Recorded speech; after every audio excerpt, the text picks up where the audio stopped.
Ovid's Metamorphoses is a treasure trove of more than 250 of the most dazzling, iconic and influential mythological stories of all time. And reading through this sprawling Roman epic is one of the most leveraged moves you can make when it comes to unlocking the Western tradition.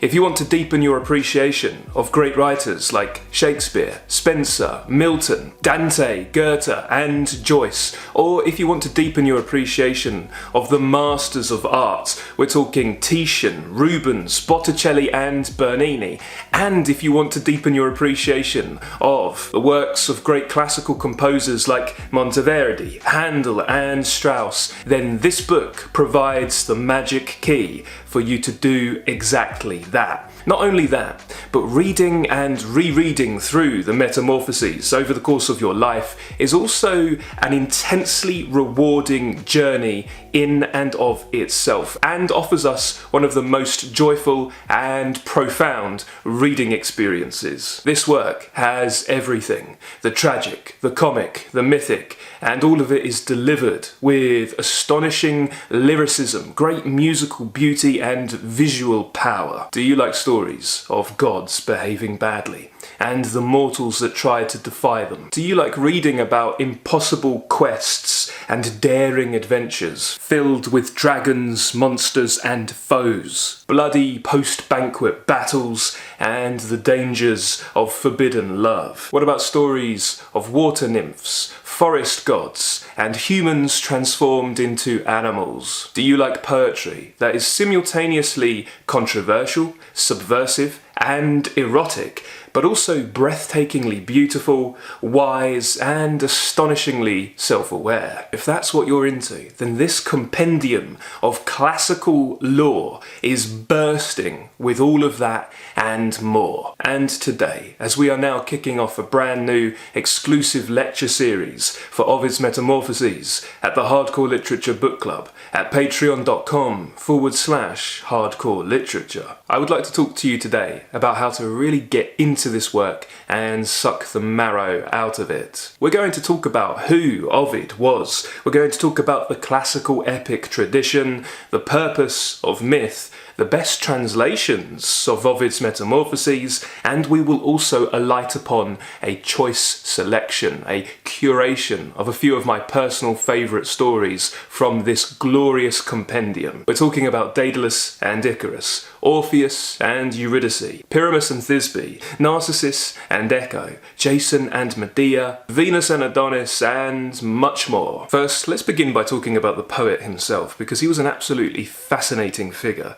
The exiled poet. Who exactly was Ovid? Well, Publius Ovidius Naso is one of the main canonical Latin poets, and he was born in 43 BC, the year following the assassination of Julius Caesar. Julius Caesar, as you likely know, was stabbed in the back by countless men at the Senate. He was betrayed by his friend Brutus. We've spoken about this at the Hardcore Literature Book Club, and we've spoken about the history as part of our Shakespeare lecture for the play Julius Caesar. Ovid was born into the tumultuous final days of the Roman Republic. He was born into a world of power vacuums and power struggles, and he was just 12 years old when Octavian triumphed over Antony and Cleopatra at the devastating naval battle at Actium. Again, if you want to go deep into the history on this, then check out the Antony and Cleopatra lecture at the Hardcore Literature Book Club. I'm going to put links to all of this in the resources section for this post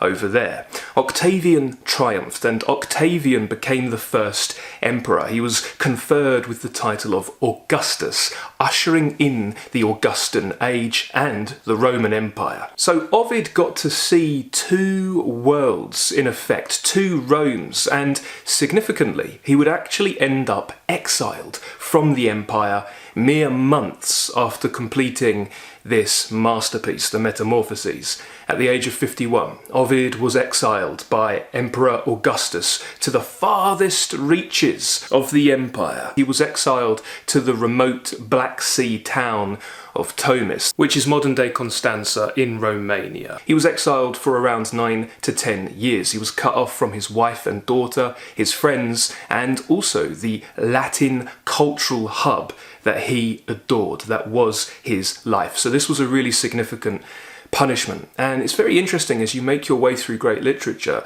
you see that so many of the greatest writers were exiled. They either wrote their greatest works in exile, or their great works prompted their exile. We see this time and again. Indeed, we spoke about this with Dante in our lecture series for Dante's Inferno just last year. Dante, of course, was deeply inspired by Ovid. So if you have read his Divina Commedia, you're going to see the stories that most mesmerized him, most captivated him, and the stories that he personally most related to. Dante, of course, was a Florentine exile, so there was a lot of sympathy there. The really fascinating thing about Ovid's exile is the mystery surrounding the reason for it. Ovid himself said that he was exiled due to Carmen et error, a poem and a mistake. What's he talking about here? The poem being referred to here is his Ars Amatoria, the art of love. This was a didactic poem offering advice on romantic relationships. This poem likely outraged Emperor Augustus, who was vigilant when it came to promoting traditional Roman family values. He was seriously pro-marriage and incredibly disgusted with adultery. And Ovid's poem takes a cheekily light view when it comes to matters of the heart and seduction and sex in a way that would have sounded incredibly subversive to the traditional reforms that Augustus was bringing in. And it is Ovid's subversive and cheeky nature, his naughty nature and sense of humour, it is this that has provided a relief to so many grammar school boys over the years who have been forced to learn Latin and Greek. Many would have breathed a sigh of relief and would have grinned when Ovid appeared on the syllabus. Now, Ovid tried to defend his poem to Augustus by pointing to how Virgil explored an illicit love affair in the Aeneid. He was basically saying, hey, this is no fair. How comes he can get away with it and I can't? So that's the poem. But what about the error? What error did Ovid commit? We can only speculate, and there are so many theories, but it's thought by many that Ovid most likely slept with Augustus's daughter or granddaughter, both called Julia, and if he hadn't slept with them, then he was at least in some way embroiled in a scandal that involved members of the imperial family. The emperor's daughter herself was also exiled around the same time as Ovid for adultery. There are many theories surrounding the error that could have caused Ovid's exile. Some posit that he had chanced across some top secret information and he was privy to some knowledge that would have been devastating to the emperor. One speculation is that Augustus had actually been the one to sleep with his daughter and then Ovid found out. Ovid hated his exile. Yeah, he was one of the greatest Latin poets of all time, and he found himself cruelly banished to what was in effect at the time a backwater locale, and the people did not speak Latin. He continued to pour his heart out in poetry, however, and his works around this time contain a tone of contrition and requests to be absolved from his punishment. This, however, did not work upon Augustus, nor would Tiberius. After Augustus's death, Tiberius would be the next emperor, nor did he pardon Ovid, and he would remain in exile until his death, aged 59 or 60. And although it wasn't the Metamorphoses directly that led to his exile, the same subversive tone and content of the works that did contribute to his exile, not to mention his character, are here in this epic in abundance. So let's talk about this work now. What exactly is Ovid's Metamorphoses? Now, it's worth saying from the outset that Ovid titles his work with a Greek word. He's a Roman poet and he chooses Greek to plug into the classical tradition at the time. Metamorphoses is the Greek word for transformation, though you would pronounce it metamorphoses. And that tells you everything about the central theme of the story, because all of the disparate stories are linked by the theme of transformation. The significance and influence of Ovid's Metamorphoses cannot be emphasized enough. It is one of the central books of the Western tradition, from which all great writers since Ovid would draw their understanding of Greek and Roman mythology. We might say that Homer is right at the center, but Ovid was the easiest go-to when it came to wanting a consolidation of the vast sweep of myths all in one place in an interconnected way. And it's really funny, you get to the end of Ovid's Metamorphoses and you can see that he envisioned himself as a poet that would endure at the very end. He says that his name will remain. Everything else changes and transforms, but his name will remain eternally. And through this book, he will have life forever. And he was absolutely right. The popularity of this story continues today, though there's been a lull in appreciation that I would like to correct. Indeed, I have felt a collective yearning for this story recently, and so maybe the culture is going back to Ovid. Everybody's always reading Homer, and indeed we're going to be reading Homer together over the course of summer at the Hardcore Literature Book Club. We're going to read the Iliad and the Odyssey. But let's give Ovid some appreciation. Let's start the year off by appreciating this glorious work, this epic. But here's a question for you. Is it an epic? The epic tradition at the time looked like Homer and Virgil. Homer, of course, is ancient Greek. Ovid is expanding upon the Greek mythology. So what you're going to see as you read through is that the names for the different gods, the different figures, are different. You get the Roman names in this book. That might present an initial difficulty, especially if you already know the Greek names, but it's easily overcome, especially when you have a good little companion on hand like this work by Edith Hamilton. I highly recommend you pick up this book, Mythology, Timeless Tales of Gods and Heroes. This is a good thing to have on hand as you work your way through the great works of classical antiquity. And when it comes to the classical works, it's important to understand that there was a gulf of time between the ancient Greek of Homer and the Latin writings of Ovid. Homer was telling his stories 700 to 800 years before Ovid. That's more time than there is between Shakespeare and James Joyce. And so you can imagine how much of a change the world would have seen in that span of time. So the epic tradition looked like Homer, and then it looked like Virgil. And the really important thing to keep in mind is that you do not write a single solitary epic in isolation in the Western tradition. The epics are linked. Indeed, literature itself is a labyrinth of linkages, as Tolstoy would say. And when you follow a deep reading program that steadily takes you through the great books over time, you really start to see how powerful and perceptive Harold Bloom's anxiety of influence, his theory of influence, really is. But most specifically, when you come to the epic tradition, the history of literature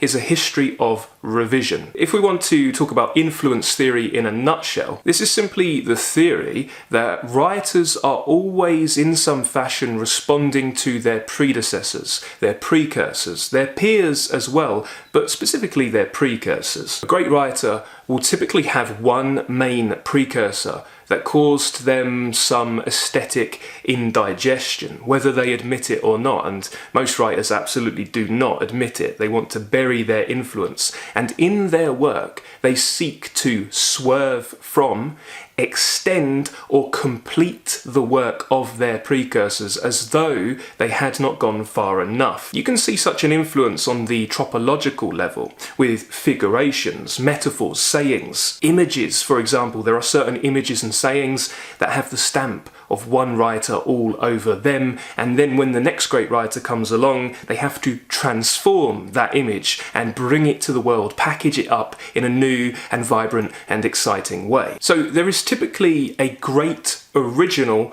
who reigns supreme when it comes to influence. That means there's one writer who's taking up disproportionate mental space in another writer's head. In the Western tradition, post-Renaissance, that's Shakespeare. Almost any writer that comes after Shakespeare is seriously indebted to him, whether they like it or not, and many do not like it. Now, John Milton, who wrote Paradise Lost, called his great original Edmund Spenser, the writer of The Fairy Queen. This was a smokescreen. Yeah, he was covering up his true original, who was actually Shakespeare. For Virgil, the writer of the Aeneid, his great original, of course, would have been Homer. Homer was not just at the centre of the canon. We might say that Homer was the canon, and we can see that the literary tradition is born out of an agonistic wrestling with the titans who came before you. Agon. It's the Greek idea of contest, competition, competing for top spot. You wrestle with your precursors and influences and you try to overcome them. Indeed, Friedrich Nietzsche would tell us that all art is agon. We get to Virgil's Aeneid and we can see that it could not have come into the world without the epics of Homer, and it is like an extension of Homer's epics, but this time it's in Latin rather than Greek, and we have Virgil seeking to do what Homer did, and that is write the national epic, and he would show the events leading up to what would be the foundation of Rome after the fall of Troy through the adventures of his hero Aeneas. Aeneas, who feels very much like an Odysseus figure. Add another 13 to 1400 years after Virgil and then we get to Dante. And Dante, of course, wanted to write the national epic too. But how do you do that when it has already been penned? What Dante did was incredible. He said, I'm not going to write in Latin, which was the default, and he decided to write instead in the common dialect, the Tuscan dialect, that thanks to him and thanks to Petrarch and Boccaccio, would become the basis for standard Italian. This was revolutionary at the time. Not only did he do that, but he actually took his precursor, his great original, his influence, and he cast him in his poem as a character. That's Virgil. This is really interesting because what Dante did there was two things simultaneously. First, he honoured his influence, but whilst doing that, he was also shrinking him down, and in so doing, subsuming him and overcoming him. So we can see a chain running through the epic tradition. Homer influences Virgil. Both influence Dante along with the Bible, and all of them influence Milton. And right now, quite a serious amount of time has elapsed since the last great epic, which means the next great epic could very well be in the process of being written right now, or it may start to be written very soon, and whoever does that will have to wrestle with all of those writers: Homer, Virgil, Dante, Milton. And if they're smart, they will also wrestle with Ovid. Now, Ovid was much closer to his great original, Virgil.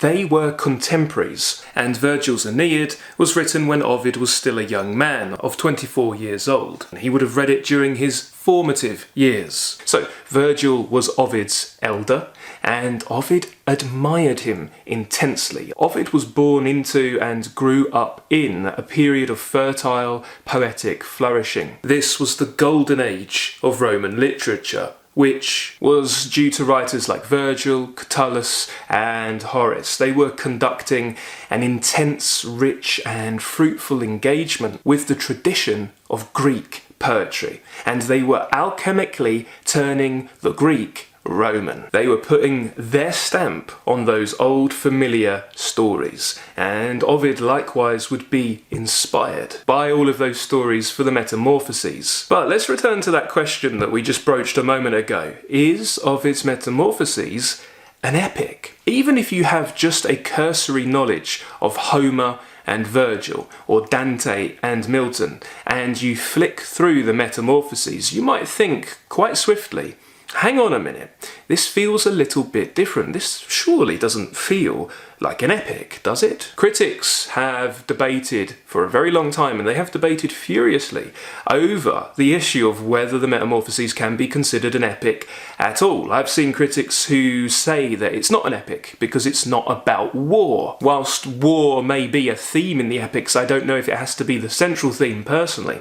Or in the case of E.J. Kenny, he would say the Metamorphoses conforms to the conventional pattern of classical epic insofar as it is a long poem in hexameters of high literary pretensions. That is as far as the conformity extends. Aristotle did not so much lay it down as take it for granted that epic, like tragedy, should be serious. The Metamorphoses, if it is anything, is high comedy. He would also say that there's no sense of unity in the work and that it is episodic. I don't think those two things are clashing against one another. I think the work does have a grand unity, but of course it is episodic. And he would say that more fundamentally, the Metamorphoses is anti-generic. And I love that. It definitely blends and bends genres with great glee and great gusto. But in more recent times, it has become more widely agreed upon that Ovid's Metamorphoses does meet the criteria of epic. One, we can look at its length. It is long, it is sprawling. We have an interconnected saga here. Epics are, well, epic. They have to be vast, they have to be sublime and expansive. The length is part of the convention. And this one is divided into 15 books of about 800 to 1,000 lines each. And we can broadly subdivide the poem into 3 sections comprised of 5 books apiece, which correspond to the epochs of the gods, the age of the heroes, and then history. That's the progression that we see in this work. That's the pattern. So right from the get-go, we see that it's a pretty long work, so it fulfills that criteria. It's longer than Virgil's Aeneid, and it's just as long as Homer's Odyssey. For as long as it is, however, Ovid, writing from exile, would actually suggest that it was designed to be longer, or that it is at least very unpolished, and that it is incomplete. And he had also tried to burn all the surviving parts of the poem. Now, this is a put-on for posterity. He's not being sincere or genuine here. He's kind of lying to us. Why did he say this? Why suggest the work to be incomplete? Well, he wanted to be like his influence, Virgil, who died with his work incomplete, and he even gave orders for his manuscripts to be burnt, which luckily were resisted. So writers create a lore, not only in the works themselves, but around the genesis of their works. It's part of the reading experience. Now, what else makes this an epic? We can look to the meter. It's written in dactylic hexameter. This is the same meter that Homer used for his epics. Dactylic hexameter is the classical breath. We wouldn't use this in English for an English epic, however. We would use iambic pentameter. If you look to the great writings of Shakespeare and Milton and Wordsworth, we speak at 5 beats per line when it comes to poetry, for the most part. Of course, there will be variations, but this is the bread and butter meter for English, the same way that dactylic hexameter is the bread and butter meter for classical epics. In the original Latin, in the Metamorphoses, each line has 6 feet of long, then short syllables, and the line ends on 2 long syllables. That's a spondee. Homer's epics have been set to music and sung, and this is a really key part of the epic tradition as well. Ezra Pound would tell us that the further a poem strays away from the condition of song and dance, it decays. So here's a question to ask yourself when it comes to this work, or indeed any work. Can you chant it? Can you read it aloud rhythmically? Could you even sing it? Could you get away with singing it a little bit? For Homer and Virgil, the answer is yes. For Dante and Milton, the answer is absolutely yes. And for Ovid, The answer is again, yes. And Ovid was doing something different when he chose this epic metrical convention, because prior to the Metamorphoses, he had written in a much lighter metrical form, the metre that was reserved for love poetry and lower forms of literature, we might say. He was writing in elegiac couplets. So he went into this with his eye on writing an epic. And another thing that makes this work an epic is the fact that the stories that it is concerned with are mythological. The characters are mythological. So you've got the style, but you also need the epic substance. It has to be about epic things. We're talking about gods in a rage and gods exacting jealous revenge. We're talking about the mortals who are punished and abused by the gods. In addition to this, the work is also concerned with national identity and the foundation of a people, and that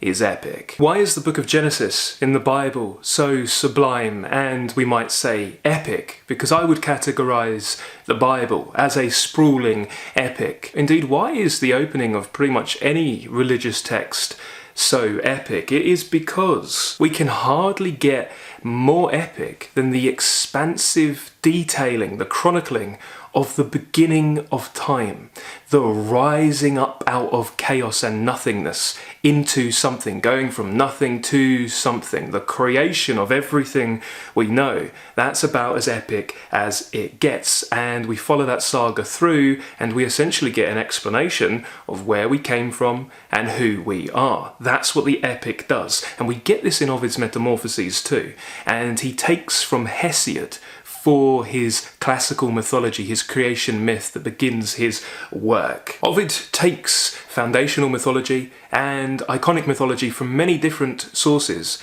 and he unites them together in an overarching narrative, and he provides us with something incredibly comprehensive. We get so much packed into this work. We get the early history of Thebes in there. We get the story of Jason and the Argonauts. We get the story of Hercules. We get stories taken from the Iliad and the Aeneid. But ultimately, whilst we're also getting an incredibly individualistic story, the story of classical antiquity, Roman and Greek history, we're also ultimately getting a universal story at the same time, rising up out of chaos and marching towards a golden age from which we inevitably will fall. One of the main functions of myth is known as etiology. Etiology provides an explanation for how things came to be. It is the study of origins and causation. We get an etiological chain of events that leads up to where we are, or close to where we are today. We see the foundation of Rome, and the work culminates in the deification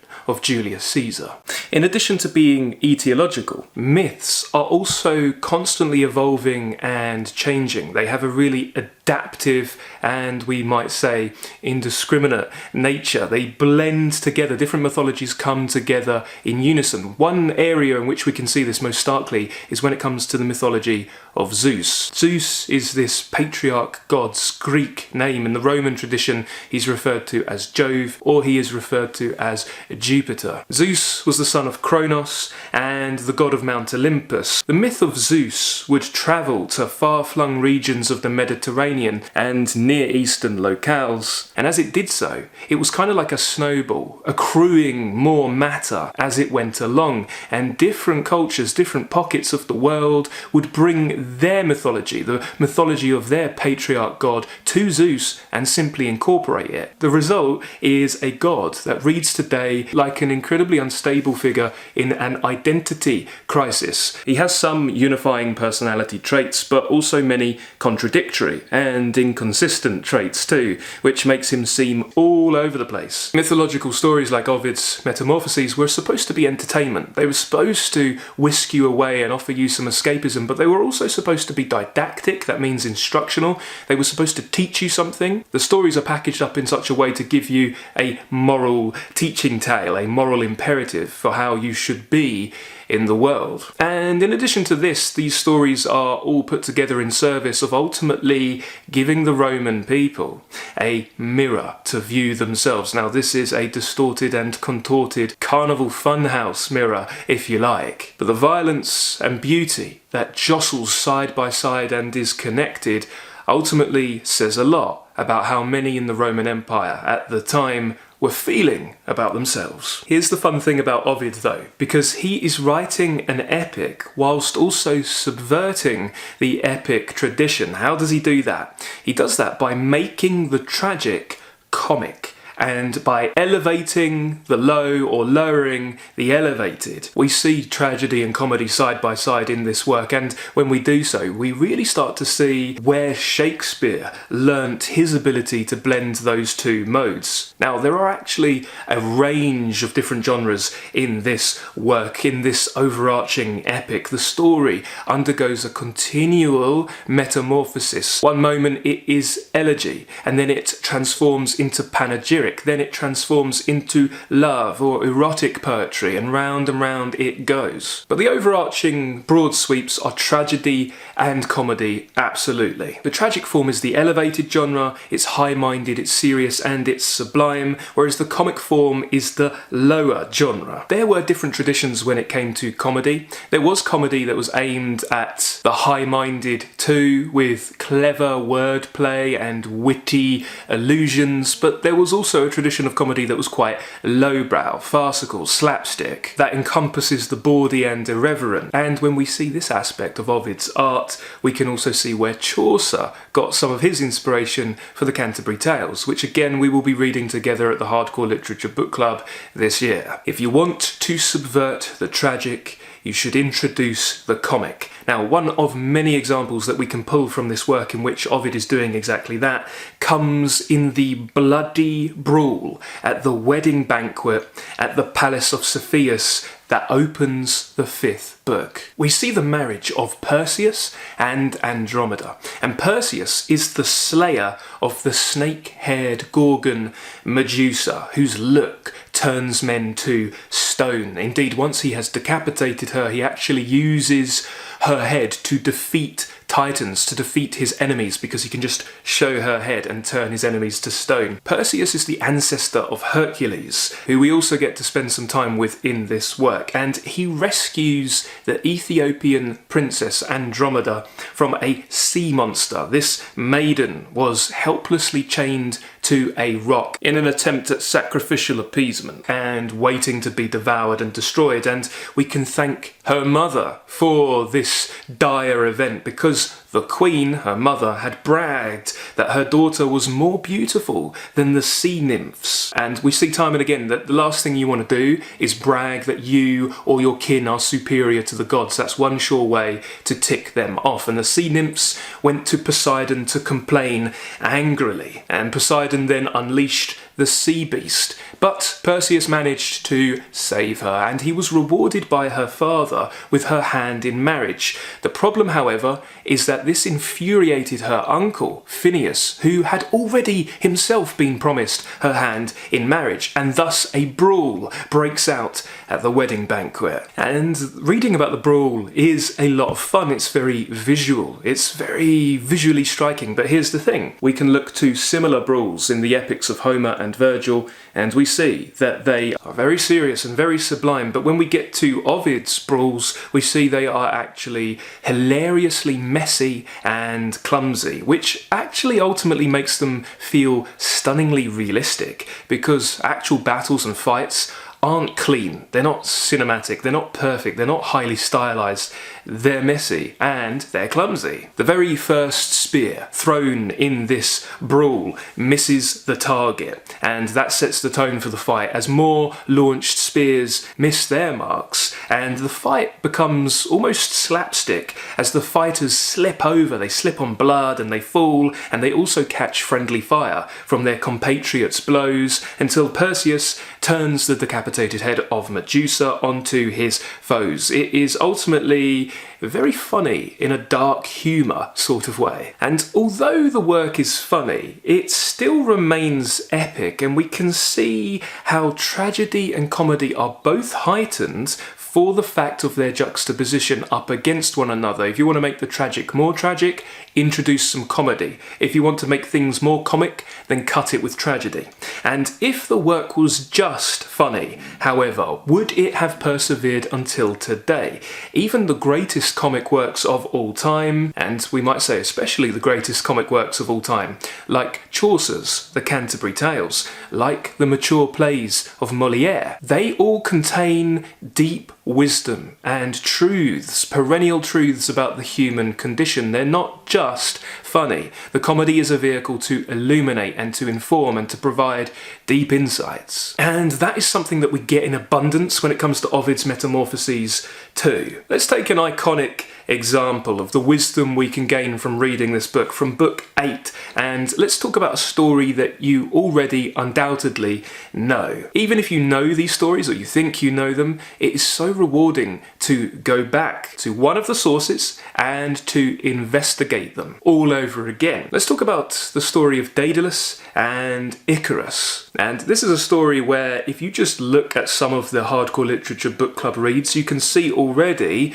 where this one story has disproportionately affected and influenced so many writers. Of course, we might think of James Joyce's Ulysses and his alter ego, his surrogate, Stephen Daedalus. That is an allusion to this myth. We might think of Toni Morrison's The Song of Solomon when we're thinking about how flight, the idea and mythology of flight, can illuminate. So Daedalus is a master architect and inventor, and he has been imprisoned on the island of Crete along with his son Icarus by King Minos after building a labyrinth, a maze, to house the Minotaur, the part man, part bull figure of classical antiquity. Wanting his freedom, wanting to escape, he fashions some wings out of wax and feathers. He does this for himself and his son, and here's the key. He instructs his son to fly a middle course. Do not go too close to the sun, because if you do, the sun will melt the wax and you will fall to your watery death. But also do not go too low. Don't fly too low, because the spray will soak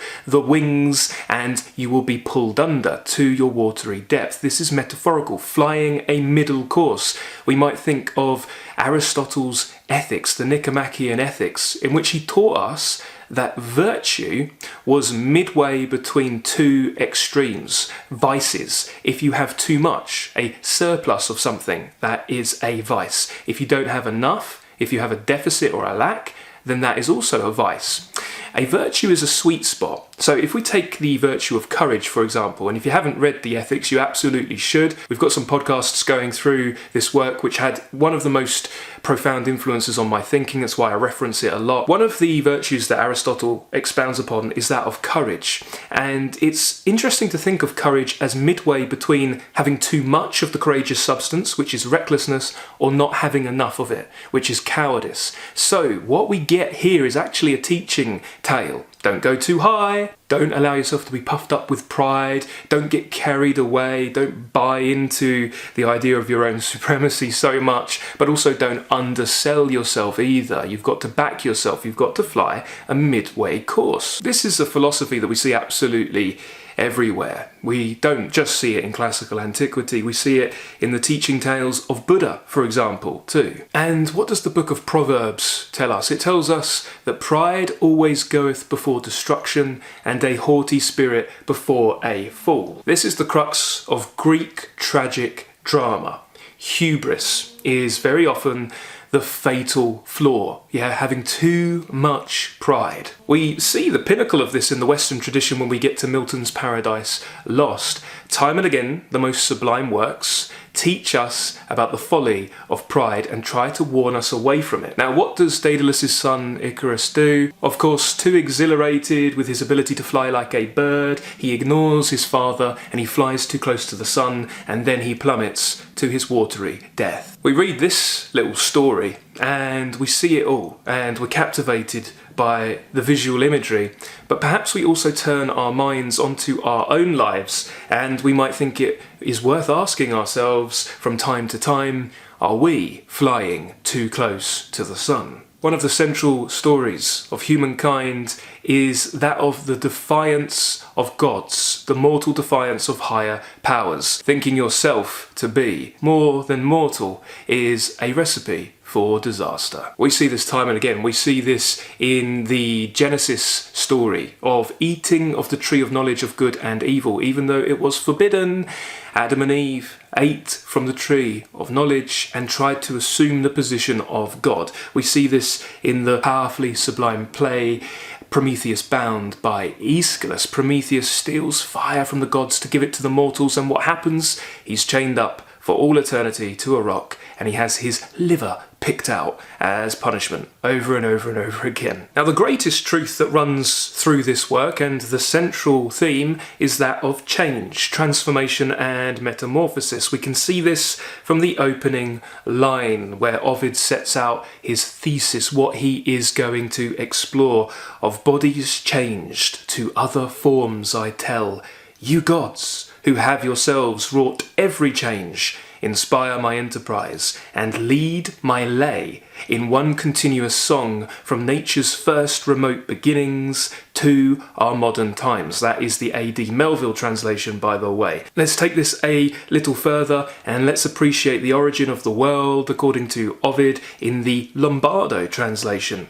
Before there was land or sea or overarching sky, nature's face was one throughout the universe. Chaos, as they call it, a crude, unsorted mass, nothing but an inert lump, the concentrated, discordant seeds of disconnected entities. No Titan sun as yet gave light to the world. No Phoebe touched up her crescent horns by night. Not yet did earth hang nested in air. Yes, there was land around, and sea and air, but land impossible to walk, unnavigable water, lightless air, nothing held its shape, and each thing crowded the other out.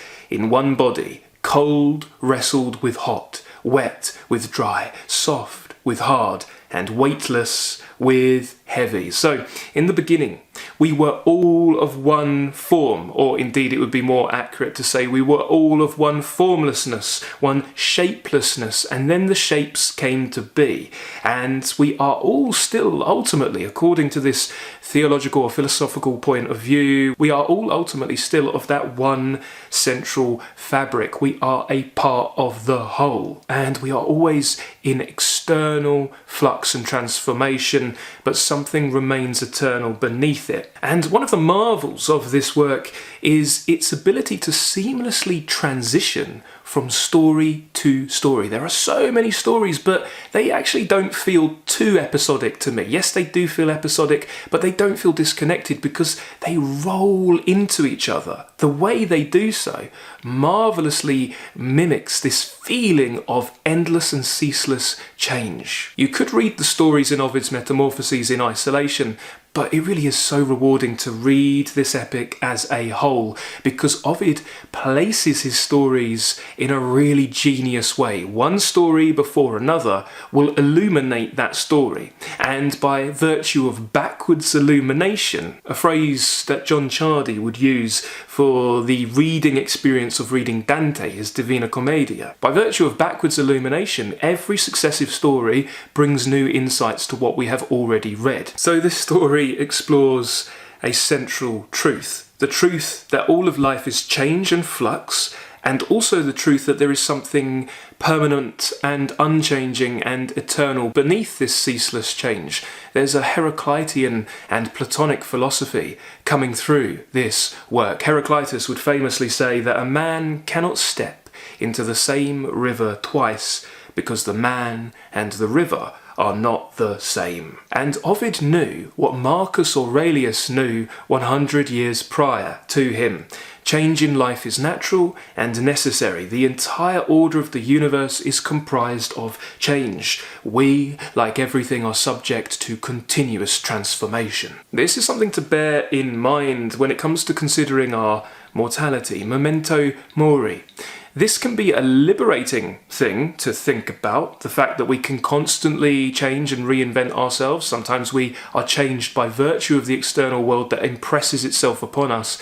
But there can also be something despairing about this philosophy. It really depends on who you are.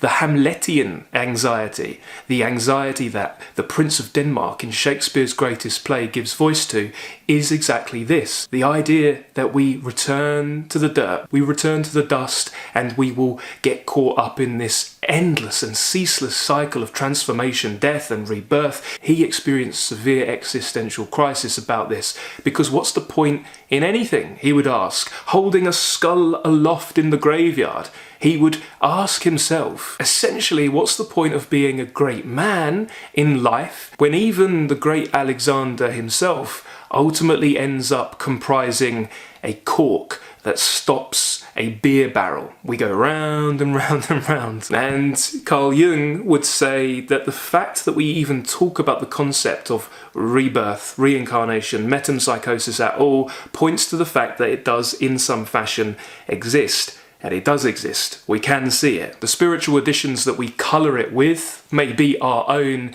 but this is an undeniable fact that we will go back into the dirt and we will be recycled back into new life. Now, on the surface level in this epic poem, we have rather straightforward external transformations of mortals into animals, typically due to a punishment from the gods. We've spoken before at the book club of how transformation into animals tells us much about our human nature. We've spoken about this in regards to Shakespeare and also the short stories of Franz Kafka, who literalizes the metaphorical. Humans are transformed into animals, but we also see gods transform themselves into animals. And whilst the transformation when it comes to the humans is typically due to punishment, the transformation on the god's side is due to them trying to deceive or manipulate. We see Io transformed into a cow by Zeus.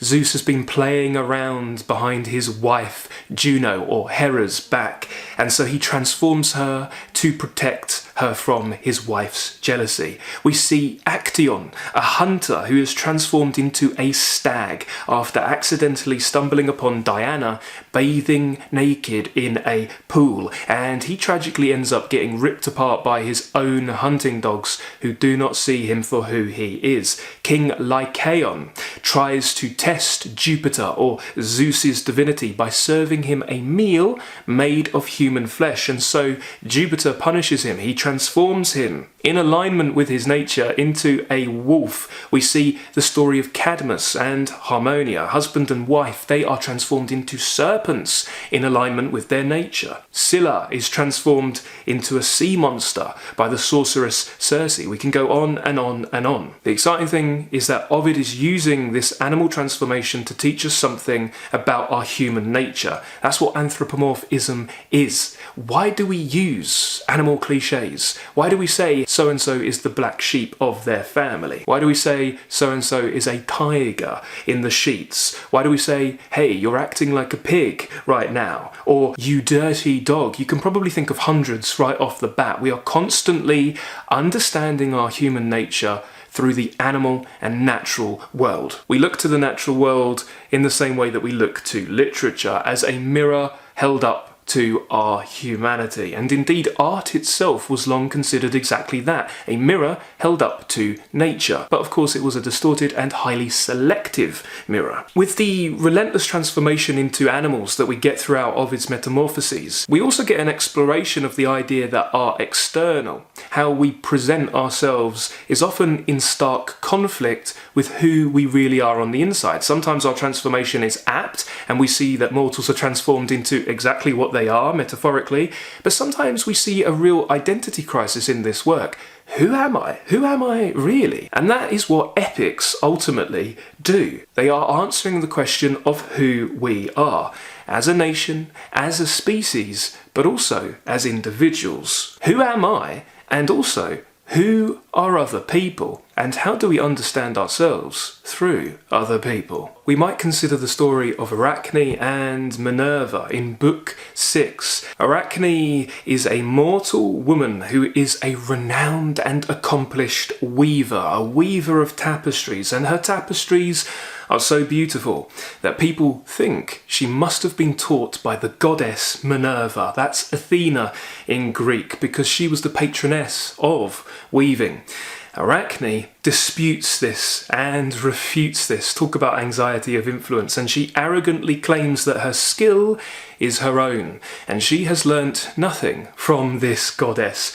Minerva, hearing this, becomes angry. She's furious. This is a common theme in this book. And disguising herself first in the shape of an old mortal woman, challenges her to a weaving competition. And then she reveals her true form, and both of them go head to head in a tapestry weaving contest. Minerva, with her tapestry, depicts the power of the gods, and she weaves pictures of how they punish the mortals who defy them. Arachne, on the other hand, shows the gods in a critical light. Her depiction contains their flaws, and in a superbly metafictional vein, weaves a story that at this point in the narrative has already been told earlier in the Metamorphoses. And I love that. I love things like that. Early on in the narrative, we see the story of Jupiter, or Zeus, and Europa. Zeus, desiring Europa, transforms himself into a beautiful white bull and charms her and gets close to her and then kidnaps her and carries her away. Zeus has a very dubious understanding of sexual consent, to put it mildly. To put it more accurately, the gods in this book, male and female, commit an unbelievable amount of sexual assault. So we get this beautiful metafictionality, and you should really relish this as you read through, because we have stories within stories like Russian dolls. Again, we can see where Shakespeare and Chaucer learnt their crafts. Not only do we have this weaving contest, but we also have a moment in the story in which three daughters, scorning the festival of Bacchus, decide to have a storytelling competition instead. And some of the most iconic stories in the work are delivered by these inter-story narrators. We have stories, we have tapestries, and we have music and song competitions throughout, all in service of Ovid making us intensely aware of the purpose of art and what different forms of art all do similarly. Alessandro Barchiesi would say the Metamorphoses is as much a web of narratives, acts of storytelling, as it is of stories. The act of storytelling is basic to the whole plot. When Longinus says that the Odyssey is mostly narrative, he is opposing dramatic intensity and action, as seen in the Iliad, to a narrative mode defined by rambling curiosity and storytelling. With Ovid, we can go further and say that the poem is mostly about narrative, if we consider the strategic importance of telling stories for the plot. The poet narrates. The characters, when they have an occasion to speak, tend to become narrators. Ovid develops the Odyssean tradition, a genre consisting in telling stories about actions, becomes increasingly interested in the action of storytelling. The text not only consists of a mixture of narrative and mimesis, but also suggests the mimesis of a narrative. Now, back to Minerva and Arachne. Minerva is enraged at Arachne's audacity, and she destroys her tapestry and then punishes her by transforming her into a spider, condemning her to weave forever. The choice of animal that these mortals are metamorphosized into is a deliberate reflection of their nature. And again, we see a punishment that is born out of pride. Hot on the heels of the story of Arachne and Minerva, we then segue and roll effortlessly into the story of Niobe. And we see once again that the real reward of these stories is not due to their grandeur or their sublimity in isolation, but you need to read them as a part of a whole, a tapestry that is woven together. You'll see that the effect of reading the Metamorphoses is rather akin to listening to a symphony. There is a backbone running through the work. There are central characters who repeat and crop up in different situations. You get to know them, and it really does feel like a saga that needs to be appreciated as a unity. We see the juxtaposition of the story of Arachne and Minerva with the story of Niobe is masterful, because we once again segue into a story in which we are shown the folly of pride. Niobe actually hears the story of Arachne but arrogantly fails to heed the warning implicit in it. And Niobe gives us further warning against being prideful, because we see that she scorns the goddess Latona, the mother of Apollo and Diana, or Artemis, claiming that she is superior to the goddess because of her noble lineage and her many children. She has 14 children compared to Latona's 2. She goes even further than this, and during a festival in honour of the goddess, she forbids the people of Thebes from worshipping her. Now, as we've said, the gods and goddesses of classical antiquity cannot look upon such insolence and bear it. They cannot look upon such blasphemy and not avenge themselves. So Latona sends Apollo and Diana to kill Niobe's sons as punishment. When she still hasn't learnt to submit, they go ahead and kill her daughters too. Then she breaks down. She flees up a mountain and prays to the gods for her suffering to end, and they oblige her by transforming her into a stone. But even in her state of petrification, we see that she weeps eternally, and her tears become a natural spring. We see this preoccupation too. When protagonists die, they often go into the natural world, and we see their death as the causation of some natural phenomena. We see the reincarnation, the metempsychosis. The most striking recurring instance of this is seeing how the blood of mortals will often go into the dirt and then lead to a specific flower springing up. And so along the way we get to marvel at the mythology of the world of vegetation. We see this, for example, in the story of Venus and Adonis, which comes to us in a song from Orpheus, and which we've spoken about at the Hardcore Literature Book Club as part of our Shakespeare read-through. Ted Hughes would say that the two keys to unlocking the entire works of Shakespeare are his early narrative poems of Venus and Adonis and Lucrece. In that story, Venus, the goddess of love, finds herself accidentally pricked by Cupid's arrow, and she falls madly in love with the mortal Adonis. Handsome Adonis is hunting wild animals. He's hunting for boars in the forest, and she tries to warn him that his hunt is too dangerous. Be careful, the animals could maul you and tear you apart, and it doesn't work. He doesn't listen, he doesn't heed her warning, and he ends up gorged by a boar one day. The boar runs its tusks through him, fatally wounding him, and Venus runs to him and Adonis dies in her arms. And we see that Venus transforms Adonis's blood into the beautiful anemone flower. We see more flower mythology when it comes to the story of the water nymph Clytie, who falls in love with the sun god Apollo, and the love goes unrequited. This is another theme too, unrequited love and doomed love. As part of her lovesickness, she refuses to eat or drink, and she wastes away just sitting outside and obsessively watching the sun move across the sky, watching her love move across the sky, until the gods take pity on her and they turn her into a heliotrope, like a sunflower, so that she can constantly strive towards her love, the sun, even in death. Now, do heliotropes really come from this deceased and rejected water nymph? Does the anemone come from the blood of Adonis? We might say no, of course it did not. But our ancestors, if you go back far enough, and this is something that happens even today in certain parts of the world, our ancestors beheld a world that was populated by thousands of gods and thousands of spirits, the natural world was alive with individuals, specific figures that you could get to know, who had characteristics that would teach you something about the natural world.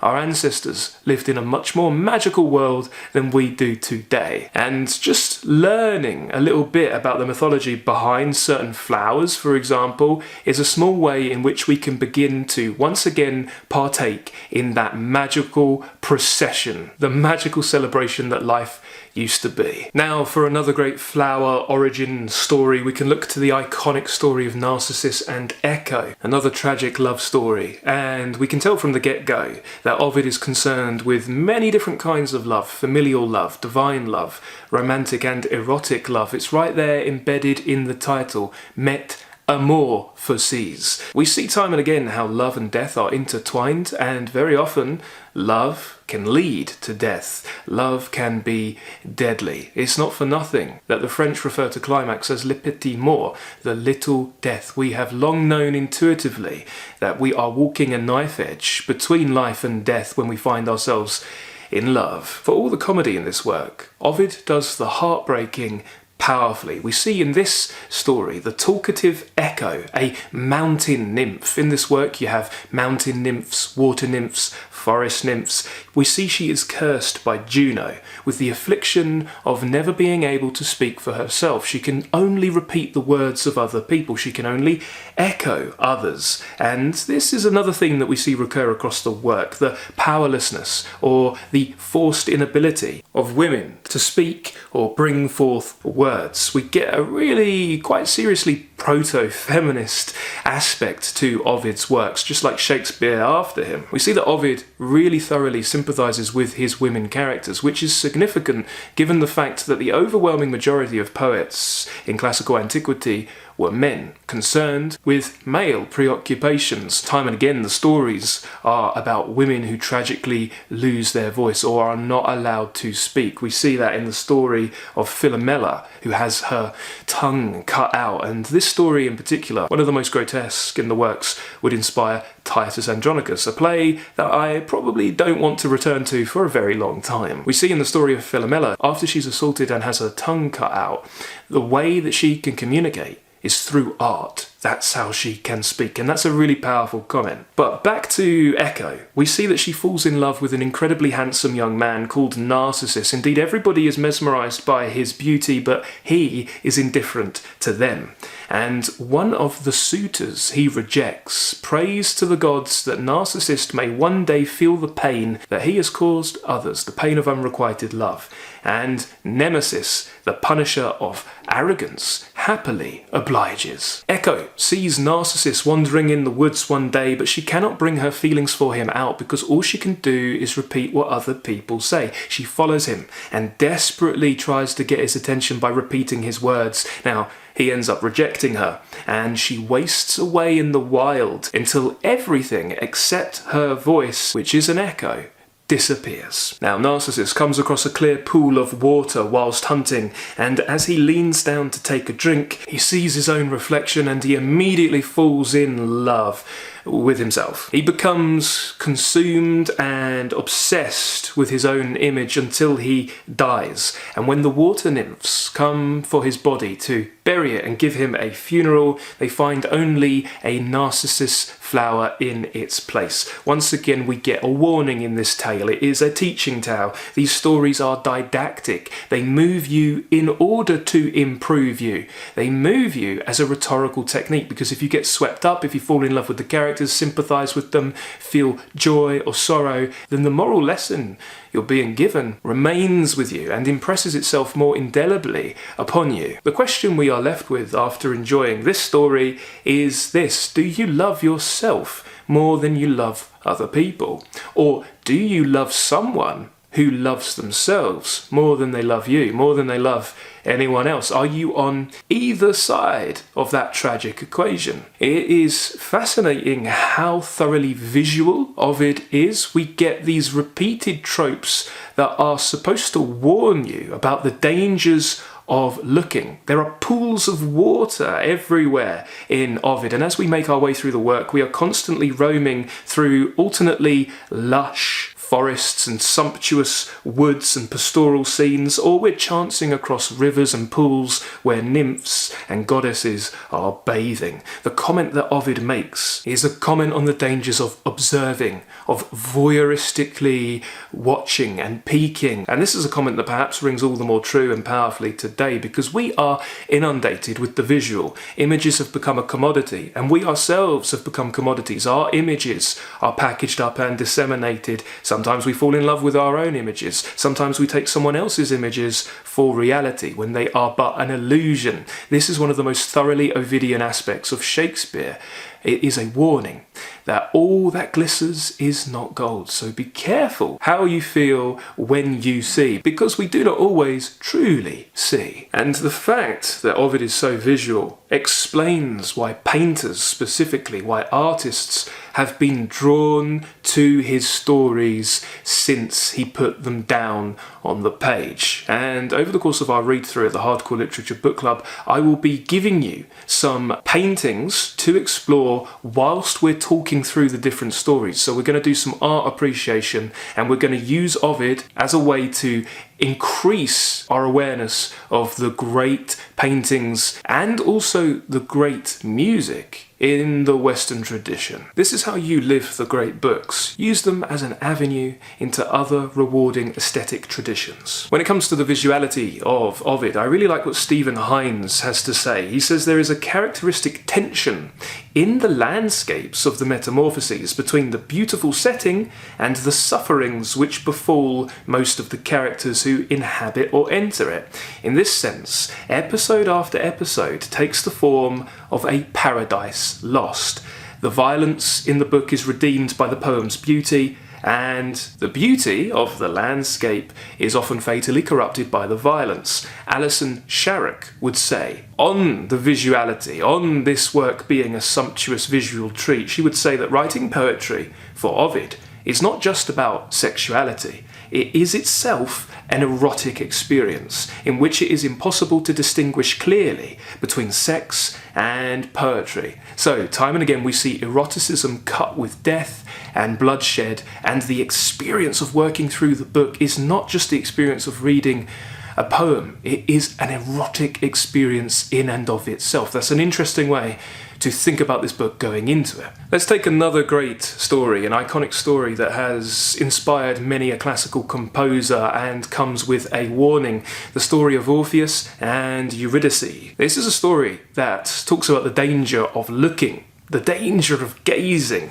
The legendary musician and poet Orpheus falls in love with and marries Eurydice, but Eurydice tragically is bitten by a snake and dies, and then she descends to the underworld. The grief of Orpheus is so overwhelming that he takes his lyre and he descends to the underworld, and with his musical prowess he is able to move Hades or Pluto and Persephone to tears. He is able to move the Furies, the spirits of vengeance, to tears too, thanks to the beauty of his music. He pleads for his wife's return. Can she return to the world of the living? And Hades grants his wish, but on one condition. The condition is that Orpheus does not look back at her as they make their way out of the underworld, as they ascend. If he does so, she will be lost forever. Now, as you can probably imagine, Orpheus does indeed look back. He cannot help himself. He looks back, and the moment he does, his love is dragged all the way back to the depths of the underworld. And Orpheus spends his days wandering the earth, losing himself in music and mired in grief. Ovid wants to use these really tragic stories to thoroughly impress the lesson, the warning of being careful what we look at and how we see upon us. And in so doing, Ovid's Metamorphoses helps us to see the world afresh and anew. It helps us to see more clearly, and I think that is what great art ultimately should be about. Now, another absolutely phenomenal thing that we can observe in Ovid is some early instances of self-talk in literature. William Shakespeare would introduce this to the tradition most significantly. There was a watershed moment in the world of storytelling when Hamlet struts about the stage and talks through his condition, whether he should die, whether he should carry on living, should he do this, should he do that. We see him wrangling with his innermost thoughts and anxieties in a really human way. And this would have been astonishing to those first audiences because this was not what characters typically did. Characters were typically types. The audience wouldn't have known what the heck was going on, but they would have acclimatized themselves, especially as Shakespeare would continue to explore the human condition through self-talk with even more inexhaustible protagonists. A.C. Bradley would refer to the characters of Hamlet, Falstaff, Iago, and Cleopatra as inexhaustible. Cleopatra herself has infinite variety. We start to get characters that contained multitudes, as Walt Whitman would say. But before all of this, characters for the most part were types. Now, there were instances, there were glimmers of humanity in some of the best works. We see characters enter into introspection. We can look at Chaucer's The Wife of Bath, for example, but it really is not until we get to Shakespeare that we start to see the depth and the range of self-understanding. And he had the ability to sustain this introspection and self-talk across works in multiple protagonists. But he had to discover the germ of this self-awareness somewhere. And he discovered it in Chaucer, but he definitely discovered it in Ovid too. And this is a really deep rather than superficial influence when it comes to Ovid. There are two kinds of influences. There's the really deep, which can often go unapprehended, and then there's the superficial, which is easy to spot. And when I say superficial, I don't mean that in a denigrating way, I just mean on a surface level. For an example of a superficial influence for Shakespeare, we can look to the story of Pyramus and Thisbe in Ovid's Metamorphoses. These are the archetypical doomed lovers. Their families do not want them together, so they must meet in secret at night, and they converse through a chink in a wall. Now, they plan to meet secretly one night outside of the city, under a mulberry tree near the tomb of Ninus. Thisbe arrives first, but she sees a lioness with a blood-stained mouth, and so she rightfully flees. But she drops her veil, which the lioness then picks up and tears it and stains it with blood and then leaves it. Cue Pyramus's tragic misunderstanding, because when he turns up, he sees the veil and he assumes that his love has been killed, and he blames himself for her death. He takes his sword and he runs himself through with it, dying under the mulberry tree, and his blood stains the white berries a deep dark red. Thisbe then returns to find him dying, and then she falls on his sword as well and kills herself, and then the lovers are united in death. Now, we see that Shakespeare overtly lampoons this story in a play within a play in A Midsummer Night's Dream, with the hilarious working men who put on a performance of Pyramus and Thisbe. The parody comes about by virtue of the absurdly overwrought poetic style and the overuse of alliterations. Their story is about the trusty Thisbe coming first by night, did scare away, or rather did affright, and as she fled, her mantle she did fall, which lion vile with bloody mouth did stain. Anon comes Pyramus, sweet youth and tall, and finds his trusty Thisbe's mantle slain, whereat with blade, with bloody blameful blade, he bravely broached his boiling bloody breast, and Thisbe, tarrying in mulberry shade, his dagger drew and died. One way to tell if a writer is influenced by another is to examine their attitude to that writer in their work. If they are poking fun at the writer, if there is some comedy, if they're parodying them, then they typically have been influenced by them, and that's their way of getting through it, of purging them, wrangling with them and overcoming the influence. We see the story of Pyramus and Thisbe would also inspire the doomed lovers, the star-crossed lovers Romeo and Juliet. And we see the theme of fatal mistakes and misunderstandings that would lead to deadly results. This would preoccupy Shakespeare all the way through his entire career. Now, for a deeper influence, one that's not as immediately obvious or commented much upon, is the self-talk that we see some of Ovid's characters go through. Much has been made of Ovid's casting of gods and mortals as mere types, and there's nothing wrong with characters who are types. Ever since E.M. Forster's delineation between round and flat characters in the 20th century, despite the fact that that is a truth, there are round and flat characters, this assertion has led to some really unjust valuations of characters. Oh, that character's a flat character, therefore they're no good, they're inferior. Characters always should be round. I disagree with that, because humans are not always round. And it is true that Ovid's depiction of gods and mortals are for the most part types, but to say that they're all types would be doing him a disservice, because Ovid gives us characters who are clearly thinking through their position. They're able to philosophize about their life and detach and see themselves as another. We all do this. Our capacity to think through our situation and see ourselves as another is what separates us from the animals. Do all of Ovid's characters do this? No, absolutely not. The gods particularly don't do this. They just yield to their base impulses and that's about it. But there is a particularly striking example of self-talk in the tragic character of Medea as part of the story of Jason and the Argonauts. This is another well-known, endlessly retold and revised and revisited story, taken from a tradition that includes Euripides' play Medea, taken from Pindar's Odes and Apollonius's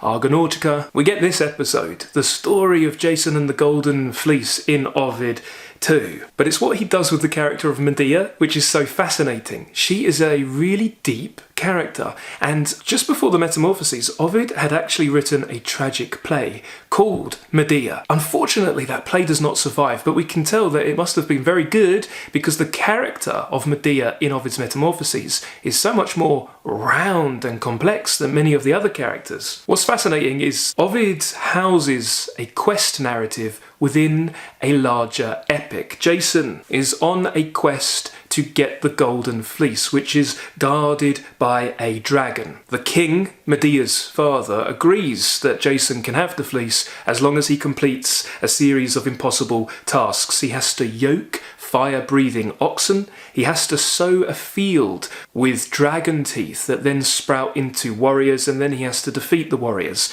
Now Medea helps him. The daughter, the sorceress Medea, finds herself overwhelmed with love for Jason. Cupid fired his arrow at the behest of Venus. She helps him by giving him a magic potion to protect him from the oxen. She gives him advice on how to defeat the warriors and uses sorcery to put the dragon guarding the Golden Fleece to sleep. Before we get all of this, however, we see that Medea has a really intense period of introspection, because she's essentially betraying her father. She's got her love for this man on one side, and then her love and loyalty to her father, and this tortures her. She speaks to herself as though herself is another. She says, desire is pulling me this way, but loyalty to my father is pulling me this way. What should I do? My reason says one thing, my heart says another. If I do not help him, then he will perish and my love will die, but if I do, I will be betraying my family. And she goes into quite a lot of depth, the constant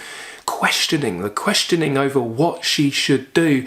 This is really striking and it stands out. Yes, there are some fantastic set pieces, there are some great brawls and some really fascinating scenes, but it's this deep introspection that captivates me the most, and it stands out because it's pretty unique this early on in the tradition. We'll be talking about this and appreciating this more in depth during our read through at the Hardcore Literature Book Club. But essentially, characters who have a conscience and who feel the agon bite of inwit are fully human, and they are complex. And it's very satisfying to see internal conflict. Perhaps that's even more satisfying than witnessing external conflict. And often external conflict is a run-on from internal conflict. Now, let's talk practicalities and let's talk about translation. What translation is best when it comes to Ovid's Metamorphoses, or indeed what translation is best for you, because I think choosing a translation is a very unique and personal decision. It's also a very important decision. If you have read great works like Tolstoy's War and Peace, or Alexander Dumas' The Count of Monte Cristo, or The Tale of Genji with us at the book club, you'll already know that picking the right translation can be the difference between abandoning a work and falling madly and deeply in love with it and obsessing over it for your entire life. There is a huge difference between good and bad translations. So it is so important to pick one that works for you. You owe it to yourself. You don't want to have an unnecessarily difficult reading experience. You should enjoy the ride. Now, of course, whenever the question of translation is broached, there are many readers who offer the advice to simply learn the original language, which is fair to say, but you, of course, unless you are very, very talented and gifted and have a lot of time, you can't do that for every great book that you are reading. If you're reading half a dozen great books a year in translation, you can't learn the original language for all of them. Though I am a huge proponent for picking a language that resonates with you at this moment in time in order to appreciate the literature. You will fall in love with some books more than others, and if you are enjoying them in translation, you might want to make a little note to learn the language it was originally written in. And when it comes to Ovid, he was writing in Latin, and Latin is a very doable language. There are different degrees of difficulty when it comes to language learning. For English speakers, or those who speak a Romance language, Latin is quite easy. The English language is comprised mostly of either Latinate words that come down through Old French or Germanic words. You can typically tell what words are Latinate because they have multiple syllables. Polysyllabic lexis is Latinate, and formal words are typically Latin influenced, whereas the more standard basic building block words are typically Germanic or Anglo-Saxon. I'll tell you personally, Latin is one of the most rewarding languages I have ever learnt. Some will say, what's the point of learning a dead language? Well, it isn't dead if you are engaging with its literature. It is more alive than ever. Learning ancient Greek and learning Latin will pay off dividends when it comes to gaining deeper and greater access to a whole tradition. It is so worthwhile. Not only that, but if you learn Latin, it will teach you more about your language and language learning generally, and it will make the next language you pick up even easier. It is so rewarding to learn a language, not just from a communication point of view or a cultural point of view, but in and of itself. It really engages the brain. It keeps your brain young. It's a great challenge, and it's very much like engaging with these difficult books. It lights up another part of your brain that's, I find personally, very, very enjoyable. If you want to learn Latin, I highly recommend the book series Lingua Latina. Why do I recommend this? I recommend this because the entire textbooks are in Latin. So you learn Latin through Latin. There's no English. You just read the Latin from the get-go. And this is the best way to learn a language, in my opinion. The second volume in the series, there are 2 volumes, is comprised of great Latin poetry, including Ovid. And by the time you get to that second volume, you can read Ovid in the original. And I reckon most people could probably get a really good working proficiency when it comes to Latin in just a year. That's if you're not putting tons and tons of time into it. If you're going at a more leisurely pace, you can really astonish yourself with how much you learn. But let's talk translations, because that's the quickest way to dive into a great work. And I want to begin by recommending a translation that holds a lot of personal, special meaning for me. And this is a translation that is a masterpiece in and of itself in English. And it is Arthur Golding's translation of Ovid's Metamorphoses. This was the first translation into English, and this was the version that Shakespeare and Spenser would have read. You've got other historic translations to choose from. You've got the George Sandys, you've got the John Dryden, but this 1567 Golding translation is the best. Ezra Pound called this the most beautiful poem in the English language, and we should go through his ABC of reading at some point, because he says some outrageous things, which is par for the course because he was a reprehensible person. I disagree with him on so many things, but this is something I do agree with him with. Pound would say, I do not honestly think that anyone can know anything about the art of lucid narrative in English, or let us say about the history of the development of English narrative writing, verse or prose, without seeing the whole of the volume of Ovid's Metamorphoses, translated by Arthur Golding. This is a really rewarding translation to pick if you've been reading Shakespeare with us. We've been enjoying the Shakespeare Project at the Hardcore Literature Book Club, where we have been reading the complete works of Shakespeare in my proposed chronological order. At time of recording later this month, we'll be enjoying The Winter's Tale, and next month we'll be reading The Tempest. So we're getting towards the end of Shakespeare's career, but we have the entire back catalogue of lectures available for you to enjoy on demand at your own pace. So you can go through that project anytime you want, and I would highly recommend it because it's the most rewarding project I've ever done personally, and I've heard the same thing from readers too. If you enjoy Shakespeare, this is a no-brainer. Firstly, if you're already acquainted with Shakespeare, the language isn't too bad, it won't feel too archaic, and you'll be able to see the bard's influence. Now, this will be a challenge if you're not used to reading some of those older works, the Renaissance works, because the language is downright Elizabethan. This is one that definitely needs to be read aloud, and great poetry should always be read aloud, or you should have somebody read it to you. There's a very interesting metrical scheme going on here. We have rhyming couplets, but it's written in iambic heptameter. That means 7 beats per line, known as fourteeners. The English breath, as I said, fits most perfectly into pentameter, iambic pentameter, 5 beats, not 7. So there is a real breathless quality to these lines. You'll find that you probably pause midway through the lines, but there is a fantastic rhythm to it, and the length, the duration, I think mimics that of classical metrical schemes. Another thing to keep in mind with Golding's translation is just how Englishified it is. Raphael Lynn would say the feature of Golding's style, which gives his translation its character, is his use of words with many English resonances. Instead of attempting to convey the atmosphere and paraphernalia of a vale in Thessaly or a mountainside in Thrace, he conjures up images of a countryside closer to home, and it definitely does feel more like Forest of Arden than Arcadia when you're reading it, but it's part of the charm. Here's Arthur Golding's translation of the fatal moment in the story of Daedalus and Icarus, when the boy a frolic courage caught to fly at random, whereupon, forsaking quite his guide, of fond desire to fly to heaven above his bounds, he stayed, and there the nearness of the sun, which burned more hot aloft, did make the wax with which his wings were glued lithe and soft. As soon as that the wax was molt, his naked arms he shakes, and wanting wherewithal to wave, no help of air he takes, but calling on his father loud, he drowned in the wave, and by this chance of his those seas his name forever have. His wretched father, but as then no father, cried in fear, O Icarus, where art thou? Tell me where, that I may find thee, Icarus. He saw the feathers swim upon the waves, and cursed his art that had so spited him.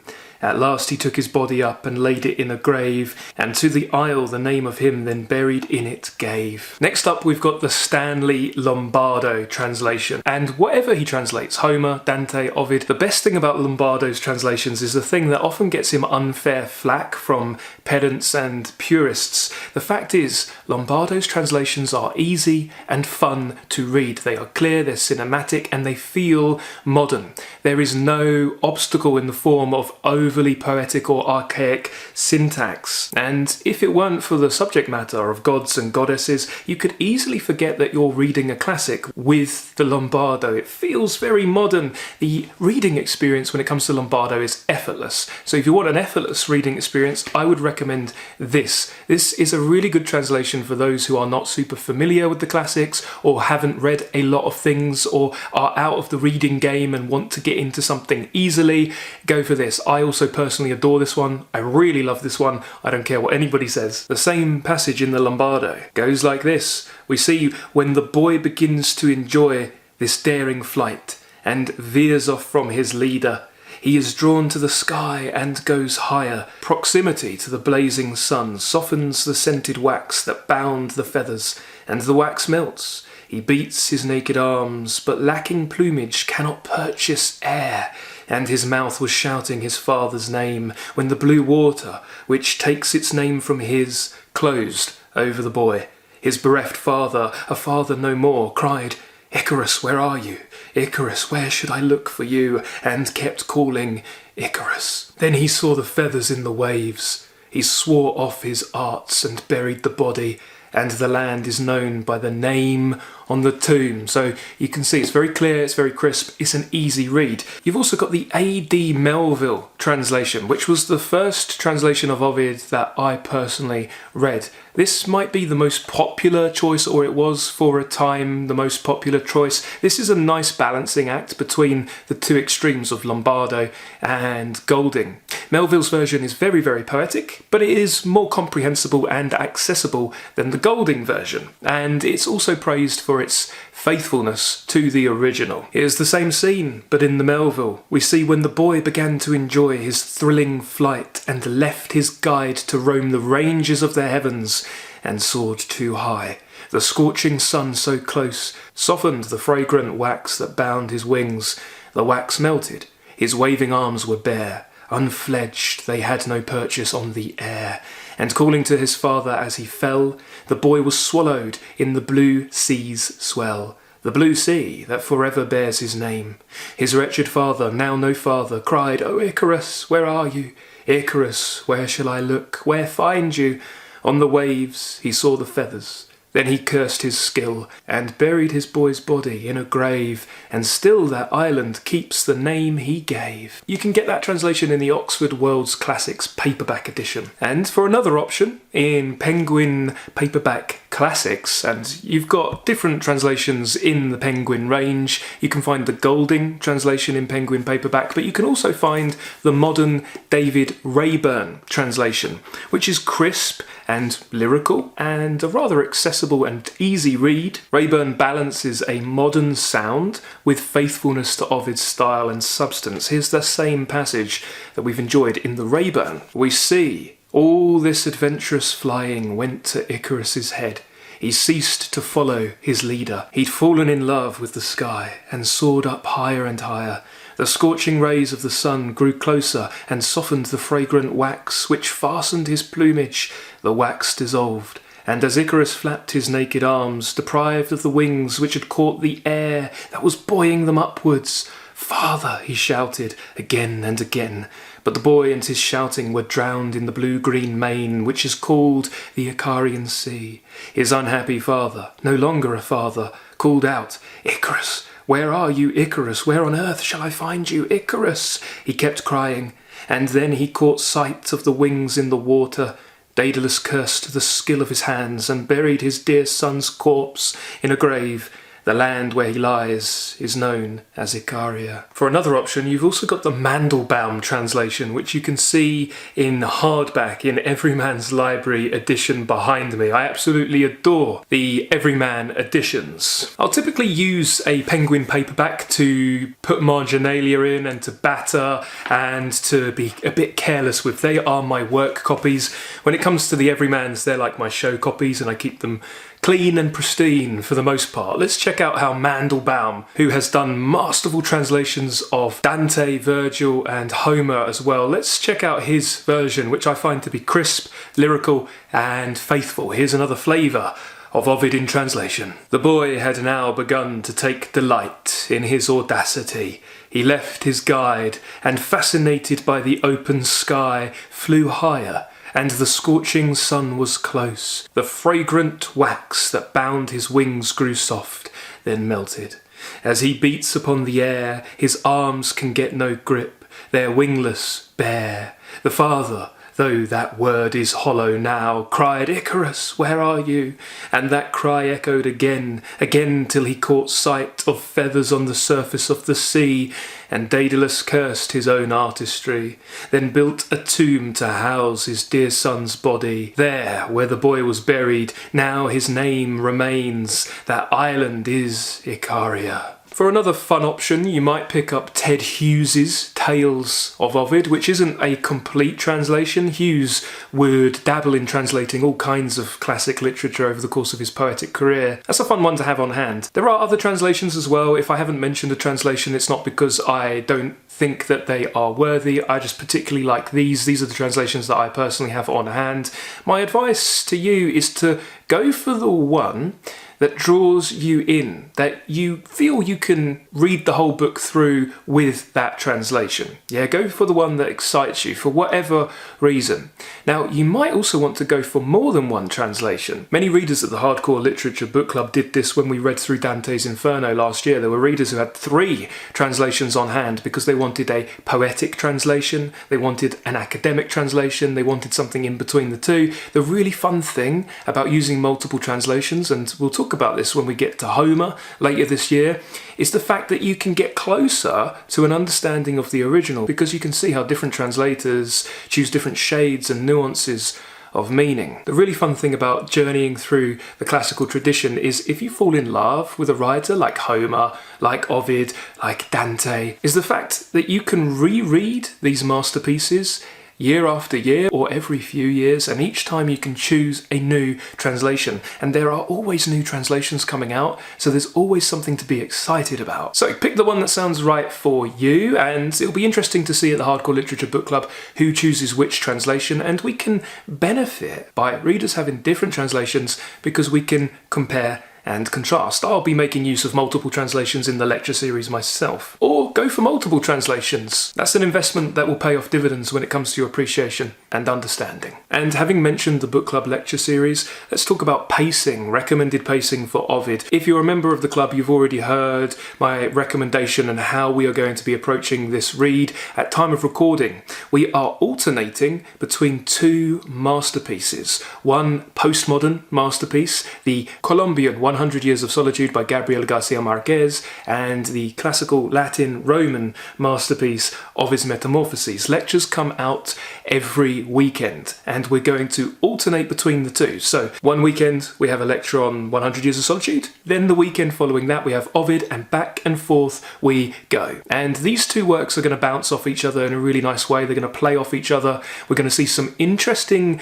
overlapping themes, and it's going to be a really exciting experience. And in that fashion, with lectures coming out on alternating weekends for Ovid, we will be taking the Metamorphoses across the course of 6 to 7 weeks. And we will be moving through the epoch of the gods, the age of heroes, and history together. As always, the book club is set up to facilitate your own pacing. So go at the pacing that works best for you. I know that many readers have gone into the back catalogue and are exploring the extensive library of lectures and running some of our past reads alongside our live reads. So go at the pace that works well for you. We will have our reading assignment for our first Ovid lecture in the body of the post for this discussion at patreon.com/hardcore literature. We will also have resources to things that will deepen your appreciation of this work, and we will have questions to help prompt your journaling and to facilitate some riveting discussion. And we really do have the best discussion around the great books anywhere in the world when it comes to the book club. We are crowdsourcing meaning together, and it's a really beautiful, warm community. And over the course of our reading of Ovid, I'm going to be giving you a specific assignment. If you have read Shakespeare with us, you'll know already that I like to give really targeted assignments to help focus your reading. The assignment for Ovid is this: be on the lookout for your top 10 favourite stories from the Metamorphoses. There are over 250 myths, but different stories will resonate with different readers and at different times in their lives. And it'll be really fascinating to get to the end of this work and see one another's favourite stories, see one another's top 10, which story reigns supreme in their imagination. It'll be very interesting, and I think it will tell us a lot about ourselves. It's kind of like a Rorschach test. This is a great way to focus our reading, to rein it in, and it's a great mnemonic. So put a mark in the margins, do marginalia, put a mark in the margins for the stories that resonate the most with you. And over the course of your reading, whittle it down. And I want to see your top 10 when we get to the end of this masterpiece. And I, of course, will be sharing my top 10 with you too. Join the fun with this read through and read throughs of so many great works of literature this year at patreon.com/hardcore literature. And I would like to end by saying a huge thank you. Thank you for watching, thank you for reading with me, and thank you for keeping great literature alive. If you've read Ovid before, let us know your experience with the Metamorphoses and any advice that you would give to facilitate a meaningful experience for other readers. If this is your first time coming to this work, What are you expecting, and what would you like to get out of your reading? Happy reading, everybody, and bye-bye for now.